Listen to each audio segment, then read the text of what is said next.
Hello guys, welcome back to my YouTube channel. So guys, कल Testbook पर live test चल रहा था जो कि मैंने अटेम्प्ट किया था। और बाकी जिसने भी वो अटेम्प्ट किया है लाइव टेस्ट, वो अपने स्कोर बताना कि कैसे क्या स्कोर आए हैं। और मेरा स्कोर मैं आपको वीडियो में आगे बताने वाली हूँ। बाकी जो टेस्ट था वो बहुत इजी था और उसमें जो रीजनिंग थी वो बहुत ज़्यादा इजी थी। मैंने उसमें 37 क्वेश्चंस अटेम्प्ट कर लिए थे और 1 मिनट बचा था। और मुझे डायरेक्शन डिस्टेंस का एक क्वेश्चन बनाना था जो कि मैंने आधा बना तो लिया था, लेकिन पूरा कंप्लीट नहीं हो पाया था। और उसमें मैं एक पजल में फंस गई थी, उसमें मेरे 2 से 3 मिनट एक्स्ट्रा लग गए थे। क्लू सामने ही था लेकिन मैं समझ नहीं पा रही थी, तो इस वजह से मैं वो 3 क्वेश्चन लास्ट के नहीं कर पाई। नहीं तो मेरे 40 में से 40 ही अटैम्प्ट हो जाते। और मेरा स्कोर मैं आपको लास्ट में दिखाने वाली हूँ। और जो मैंने 37 अटैम्प्ट किए थे उसमें से मेरे 3 गलत निकल गए थे। और वो गलत भी ऐसे निकले थे कि बहुत सिली मिस्टेक्स थी। मैंने जो पज़ल सही बनाया था, पूरा मैंने सही बनाया था, उसके जो मैंने आंसर टिक किए हैं वो ही गलत टिक कर दिए थे मैंने शायद क्वेश्चन ठीक से नहीं पढ़ा। पज़ल के बाद जो क्वेश्चंस आते हैं 5, और में से एक क्वेश्चन मैंने सही से नहीं पढ़ा और उसको गलत टिक कर दिया। और शायद दूसरे में भी यही हुआ था, मैं आगे दिखाने वाली हूँ। बाकी ये मैंने बहुत गलत कर दिया था, क्योंकि जब पूरा पज़ल सही बनाया उसके बाद उसके क्वेश्चंस गलत करना, ये तो बहुत बहुत ही ज़्यादा बड़ी बेवकूफ़ी है। और एक ये दिक्कत भी है कि मैं क्वेश्चन सही से पढ़ ही नहीं पाती हूँ, उसके क्लू सही से पकड़ ही नहीं पाती हूँ। इस वजह से मेरे 2 मिनट एक्स्ट्रा लग गए थे और मैं वो 3 क्वेश्चन जो है वो नहीं कर पाई थी। नहीं तो अगर मैं उन्हें कर देती ना, तो मेरे पूरे 40 में से 40 अटैम्प्ट हो जाते और पहली बार होते मैं बहुत ज़्यादा खुश होने वाली थी। बट ऐसा नहीं हुआ था, मैं उनको अटैम्प्ट नहीं कर पाई थी। मैं पता नहीं किस पज़ल में ऐसी फंस गई थी कि मुझे क्लू नहीं मिल रहा था और मेरे 2 से 3 मिनट वेस्ट चले गए। अब मुझे इससे ये पता चला कि मुझे एग्ज़ाम में ये गलती तो बिल्कुल भी नहीं करनी है, क्योंकि अभी तो चलो ठीक है, मॉक था, हो गई ये गलती। लेकिन एग्ज़ाम में 2 से 3 मिनट वेस्ट करना बहुत बड़ी बेवकूफ़ी हो जाएगी। और जो 3 क्वेश्चन मैं नहीं कर पाई थी वो भी गलत किया। मुझे पूरे 40 में से 40 अटैम्प्ट करने चाहिए थे। टेक्स्ट बुक का जो लाइव टेस्ट आया था वो बहुत ईजी था और कई लोगों ने तो रीजनिंग में 40 में से 40 अटैम्प्ट कर लिए होंगे, उसके बाद भी टाइम बच गया होगा, क्योंकि रीजनिंग तो बहुत ज़्यादा इजी आई थी।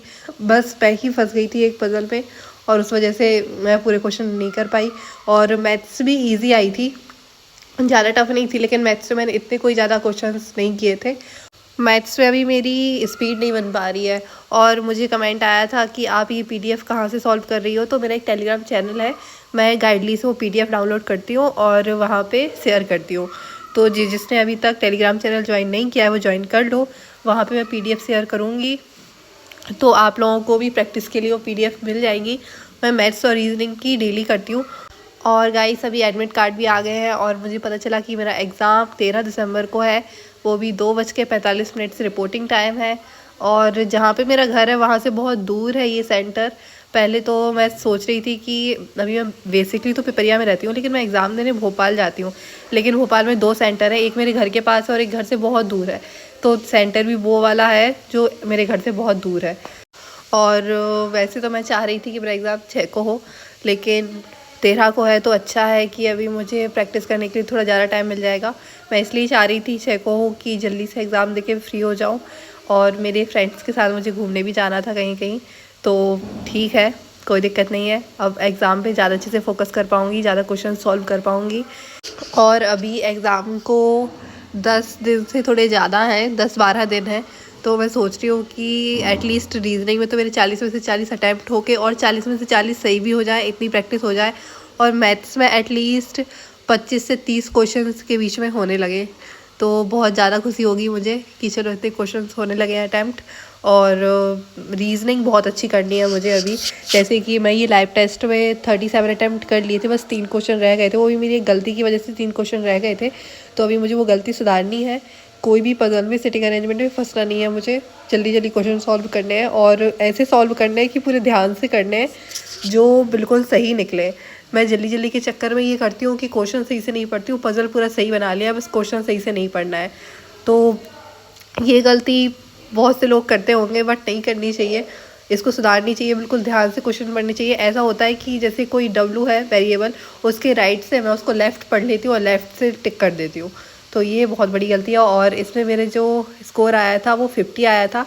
मैंने 54 अटैम्प्ट किए थे और मेरे 3 गलत निकल गए थे। इसमें देख तो सकते नहीं है कि कौन से क्वेश्चन गलत निकले हैं, हमने कौन कौन से अटैम्प्ट किए, तो इसलिए मैं इसको ओपन करके तो नहीं दिखा पाऊँगी।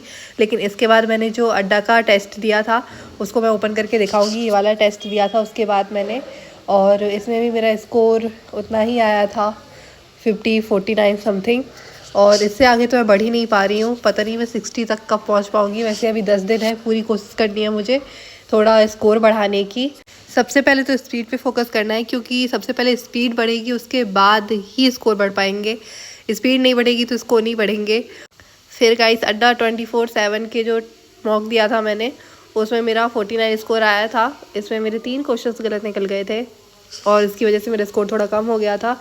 मैथ्स में से मैं कम अटैम्प्ट कर पाई थी और रीजनिंग में तो ठीक ठाक कर लिए थे। रीजनिंग में भी बहुत ज़्यादा नहीं कर पाई थी। पता नहीं कहीं के टेस्ट में मैं अच्छे खासे अटैम्प्ट कर लेती हूँ कि जो लाइव टेस्ट आया था वही एग्ज़ाम लेवल होता है। अब तो मुझे ही कन्फ्यूज़न हो रहा है, अगर वही होता है तो मैं अच्छे खासे अटैम्प्ट कर लूँगी। जैसे कि रीजनिंग में मेरा 1 गलत निकला था, ये बाकी सारे सही निकले थे, मतलब 3 गलत निकले थे। यहाँ ऊपर से 12th वाला गलत निकला था, और 12th वाला जो गलत निकला था ये बहुत ही ज़्यादा सिली मिस्टेक थी, क्योंकि मैंने ये सही बनाया था और फिर भी ये गलत निकल गया था।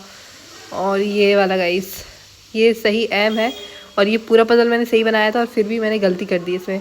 बाकी के सही निकले हैं और कहीं कहीं के गलत निकले होंगे, वो भी ऐसे ही होंगे जो गलत नहीं निकलने चाहिए थे फिर भी गलत निकल गए। फिर गाइस मैंने अल्फ़ाबेट सीरीज़ का टेस्ट लगाया था, क्योंकि इसमें भी गलती हो जाती है मुझसे, तो मैं डेली इसका एक टेस्ट लगाती हूँ जिससे अच्छी खासी हैबिट बन जाए इनको सॉल्व करने की और ज़्यादा गलतियाँ ना निकलें।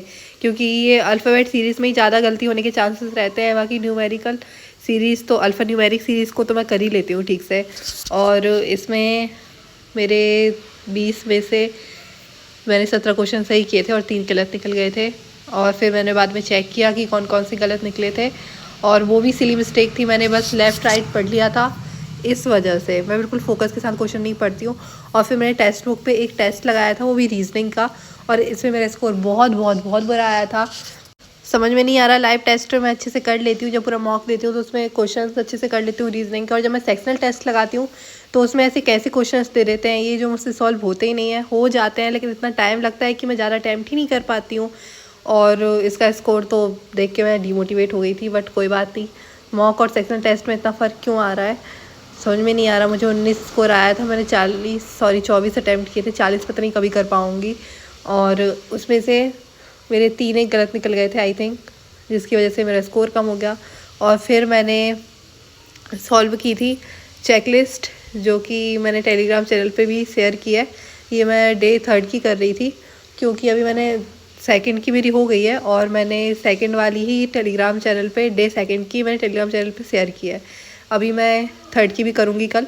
सो गाइस मेरे चैनल को सब्सक्राइब करना, वीडियो को लाइक करना, और सब लोग बताना स्कोर कैसा क्या आया है। बाय।